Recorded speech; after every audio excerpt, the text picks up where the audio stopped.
সময় শেষ হওয়ার কথা, এখন একটা 10 বুধে বাজে, 10 অবধি বাড়ি, তাহলে 2:10 এরকম হবে। আপনি বলে তো আপনি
who has been discriminated, stabbed and killed in Dehradun in December.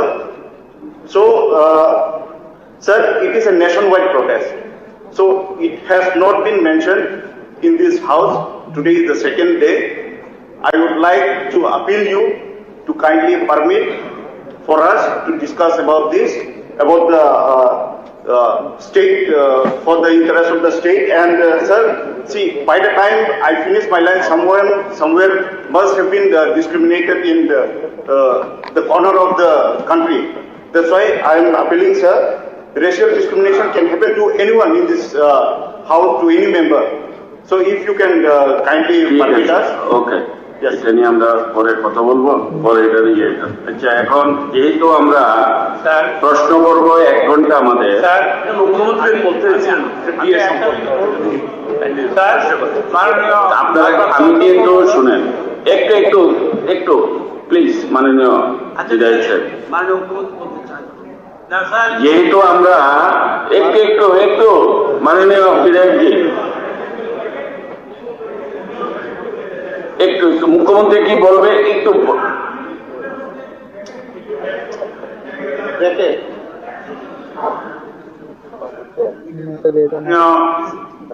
ভারপ্রাপ্ত অধ্যক্ষ মহোদয়, এখানে আমি মুখ্যমন্ত্রীকে পার্টি আমি ধন্যবাদ জানাচ্ছি। Something is better then nothing. কিন্তু উনি যেভাবে বলেছেন 1,02,000 কর্মচারী বেনিফিট পাবে, কিন্তু অনিয়মিত কতজন বলেন, এটার জন্য আমি অনুরোধ করবো যদি বলেন ভালো। আর আপনারা স্যার প্লিজ প্রশ্ন স্যার, এখন এখানে সুদীপ বাবু আর আমাদের অপোজিশন লিডার যেটা বলেছে যে বাজেটে রিফ্লেক্ট হবে, তাহলে বাজেটে তো এখানে স্যার এটা তো সময় হয়নি, এটি তো পরে বলবেন, এটি তো সময় আসেনি। এটার মধ্যেই বলছি, মাননীয় মুখ্যমন্ত্রী বলেছেন যে 240,72,00,000 টাকা এখানে বেনিফিট, তাইলে 500 কোটি টাকা তো যোগ হবে। ঠিক আছে, তাইলে স্যার মাননীয় মুখ্যমন্ত্রী ক্লিয়ার করুন সেটা কি বলতে চান। আমি জানি সাধারণত নিয়ম অপোজিশন থেকে কর্মচারীদের যেন দিয়ে দেওয়া হয়, প্রেশার দেওয়া থাকে। উল্টা মাননীয় মুখ্যমন্ত্রী দিয়ে ঘোষণা করলো, ওনারা এই এমপির পক্ষে বুঝেছিলাম, আমাদের এটা অপোজ করে। আরেকটা কথা বলি, আপনারা জানেন বাজেট যখন হয়, যেদিন প্লেস করে সেদিন ক্যাবিনেট ডিসিশন হয়, ক্যাবিনেট মিটিং হয়। আপনারা দুইজনের মন্ত্রী ছিলেন, তো ঠিক আছে। আজকে যখন বাজেট প্লেস করেছে, এর আগে আমরা কিন্তু ক্যাবিনেট মিটিং করে এসেছি। আমাদের প্ল্যানিং অর্থমন্ত্রী বাজেট প্লেস করবে আর মুখ্যমন্ত্রী ডিআর ঘোষণা দেবে, এটা আমাদের প্ল্যান। এটা কি করবো ওই যোগে আপনাদের জিজ্ঞেস করবো। আচ্ছা ঠিক আছে, মাননীয় মুখ্যমন্ত্রী কিছু বলবেন?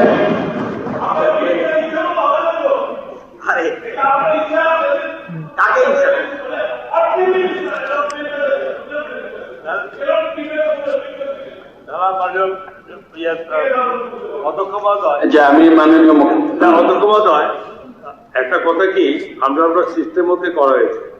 এখন যদি যেভাবে ধরেন বিরোধী দলের বেঞ্চ থেকে যেভাবে বলছে, এতে এরকম কোনো এরকম তো মনে হচ্ছে যে এখানে কোথাও তারা খুশি হয়েছে। হ্যাঁ, কর্মচারীদের যে ঠিক আছে, মুখ্যমন্ত্রী করেছেন, আমার মনে হয় ওনারা খুশি হননি। এবং হতে পারে বিগত দিনও মাঝপথে এরকম ভাবে মাননীয় মুখ্যমন্ত্রী এরকম ভাবে করেছেন।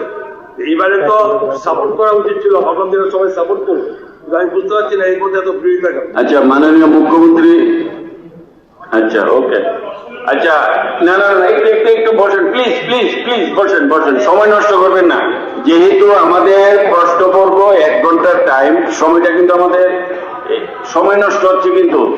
যেমন আমাদের 2:10 অব্দি আমাদের প্রশ্ন পর্ব চলবে। আমি এখন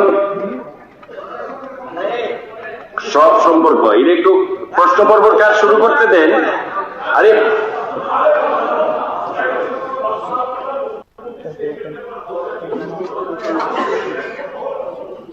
না না, উনি তো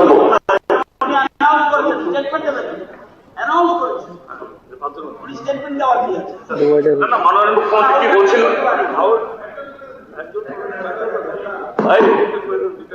মাননীয় মুখ্যমন্ত্রী কি বলতে চাইছিলেন ডিএ সম্পর্কে যাওয়ার প্রশ্ন তুলেছি, আমরা কিন্তু ধন্যবাদ জানিয়েছি।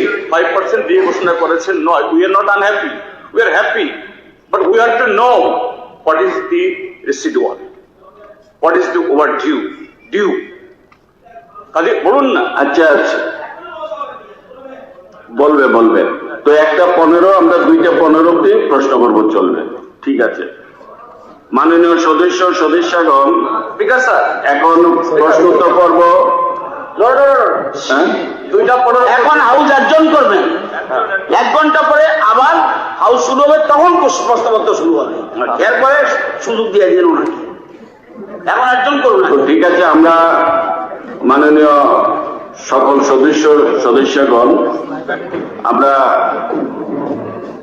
2:15 পর্যন্ত আমাদের হাউস মুলতবি ঘোষণা হচ্ছে। 2:15 থেকে আবার পুনরায় শুরু হবে। নমস্কার।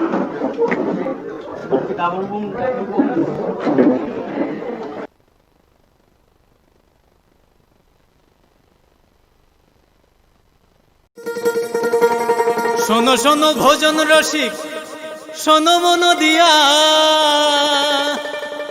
ঝাঁঝের স্বাদে রান্না করো লং তরাই।